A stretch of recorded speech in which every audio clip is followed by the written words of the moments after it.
সম্পর্কে। সুপ্রিয় আলোর পথে যাত্রী, মুসা আলাইহিস সালাম ছিল ইসলামের একজন সম্মানিত রাসূল। তার উপর নাজিল হয়েছিল তাওরাত। মুসা আলাইহিস সালামের যখন জন্ম হয় তখন চলছিল হত্যার বছর।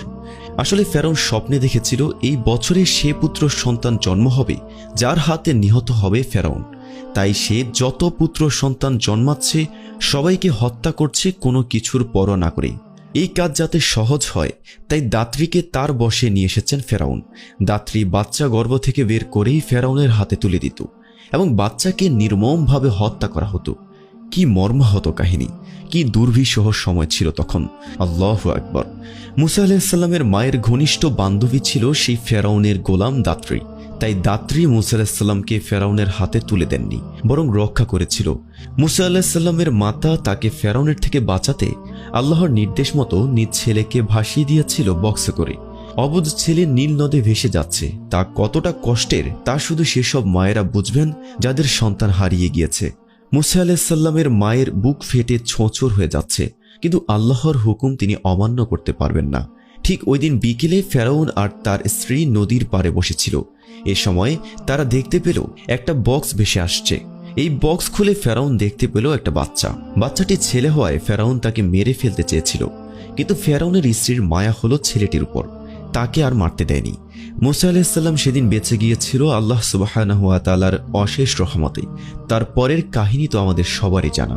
মুসা হয়ে উঠেছিল ফেরাউনের দাস, অথচ ফেরাউন নিজেও জানতেন না ফেরাউনের কামরায় আল্লাহ বড় করতে লাগলেন মুসা আলাইহিস সালামকে, যিনি শেষ করবেন ফেরাউন সহ তার দলবলকে এই নীল নদে। আল্লাহ তাআলা হযরত মুসা আলাইহিস সালামের সাথে সরাসরি কথা বলেছিলেন, এজন্য তিনি কালিমুল্লাহ উপাধিতে ভূষিত হন। আল্লাহ তাআলা হযরত মুসা আলাইহিস সালামকে ফেরাউনের নিকট গিয়ে দ্বীনের দাওয়াত দেওয়ার নির্দেশ দিলেন। হযরত মুসা আলাইহিস সালাম আল্লাহর কাছে তার দুর্বলতা ও অসুবিধার কথা জানিয়ে দোয়া করলেন, তিনি যেন তাকে সাহস দেন।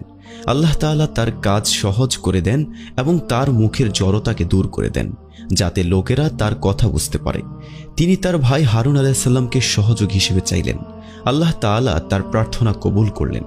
হযরত মুসা আলাইহিস সালাম তার ভাই হারুন আলাইহিস সালামকে নিয়ে ফেরাউনের কাছে গিয়ে দ্বীনের দাওয়াত দিলেন। তিনি আল্লাহর দেওয়া অলৌকিক ঘটনা দেখালেন, কিন্তু ফেরাউন কিছুতেই ঈমান আনলো না, বরং সে হযরত মুসা আলাইহিস সালামকে হত্যা করার সংকল্প করল। হযরত মুসা আলাইহিস সালাম ফেরাউনের কুমতলব জানতে পেরে ইসরায়েলীদের নিয়ে মিশর ছেড়ে চলে যাচ্ছিলেন। সংবাদ পেয়ে ফেরাউন তার সেনাবাহিনী নিয়ে তাদের পিছু ধাওয়া করল।